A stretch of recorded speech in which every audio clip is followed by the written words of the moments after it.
कार्तिक मास की पौराणिक कथा अनुसार एक गांव में एक बुढ़िया रहती थी जो कार्तिक का व्रत रखा करती थी।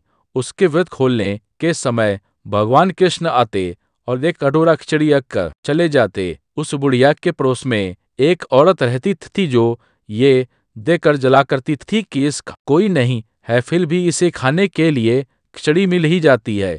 एक दिन कार्तिक महीने का स्नान करने बुढ़िया गंगा गई और पीछे से कृष्ण भगवान उसके लिए खिचड़ी रखे गए। पड़ोस ने देखा कि अभी बुढ़िया घर पर नहीं है, तब वह कटोरा उठाकर घर के पिछवाड़े फेंक आई। जब कार्तिक स्नान करके बुढ़िया घर आई तो उसे खिचड़ी का कटोरा नहीं मिला और वह भूखी रह गई। बार बार एक ही बात कहती कि कहाँ नहीं मेरी खिचड़ी और कहाँ लिया मेरा खिचड़ी का कटोरा। पड़ोसन ने जहाँ खिचड़ी गिराई थी वहां एक पौधा निकल आया जिसमें 2 फूल खिले थी। एक बार राजा उस बुढ़िया के घर के पास से निकला तो उसकी नजर उन 2 फूलों पर पड़ी और वह उन्हें तोड़कर घर ले गया। उसने वह फूल रानी को दिए, जिन्हें सूंघने पर रानी गर्भवती हो गई। जब कुछ समय बाद रानी ने 2 पुत्रों को जन्म दिया।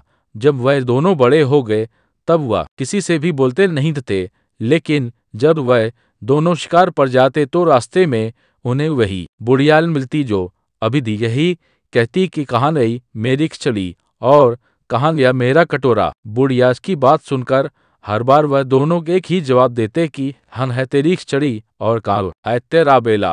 एक बार राजा के कानों में यह बात पड़ रही तो उसे आश्चर्य हुआ कि दोनों लड़के किसी से नहीं बोलते, लेकिन यह बुढ़िया से कैसे बात करते हैं। तब राजा ने बुढ़िया को राजमहल बुलवाया और कहा कि हमारे दोनों पुत्र इसी से भी बात नहीं करते, लेकिन ये तुमसे कैसे बोलते हैं। बुढ़िया ने कहा कि महाराज मुझे नहीं पता कि ये ऐसे मुझसे बोल लेते हैं। मैं तो कार्तिक मास का व्रत किया करती थी और कृष्ण भगवान मुझे खिचड़ी का बेला भर कर दे जाते थे, लेकिन एक दिन जब मैं कार्तिक स्नान करके घर वापस आई तो मुझे वह खिचड़ी नहीं मिली। जब मैं कहने लगी कि कहाँ गई मेरी खिचड़ी और कहाँ गया मेरा बेला, तब इन दोनों लड़कों ने मेरी बात सुनी तो ये कहने लगे कि तुम्हारी पड़ोसन ने तुम्हारी खिचड़ी फेंक दी थी तो उसके 2 फूल बन गए थे। वह फूल राजा तोड़कर ले गया और रानी ने सूंघा तो हम 2 लड़कों का जन्म हुआ। हमें भगवान ने ही तुम्हारे लिए भेजा है। सारी बात सुनकर राजा ने बुढ़िया को महल में नहीं रहने को कहा। हे कार्तिक महाराज, जैसे आपने बुढ़िया की बात सुनी वैसे ही आपका व्रत करने वालों की भी सुनना।